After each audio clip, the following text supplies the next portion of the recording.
همه ماها یه جاهای گیر میکنیم و نمیدونیم از کی بپرسیم و تو اون لحظه باید چیکار کنیم. چت جی پی تی که داشته باشید تمام مشکلاتتون رو میتونید حل کنید. عزیزم جواب آزمایش هم اومده اما نمیتونم منتظر دکتر بمونم. عکسشو میفرستم، جواب آزمایش رو برام میگی؟ رفیق طرز تهیه مکانی خوشمزه رو برام بفرست که شب کلی دوستامو دعوت کردم. سلام، خیلی دلم گرفته. احتیاج دارم با یه نفر صحبت کنم. از زندگی خسته شدم. من اینجا هستم تا صحبت کنیم.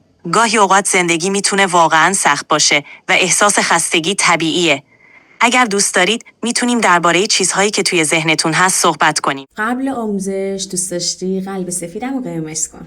وارد برنامه که شدین گزینه دوم رو میزنین، دسترسی لازم به برنامه‌تون میدین، جیمیل مورد نظرتون رو انتخاب میکنید. کانتینو که زدین، اسم، فامیل و تاریخ تولدتون رو وارد میکنین. به همین سادگی. یادتون نره فالو سابسکرایب کنید.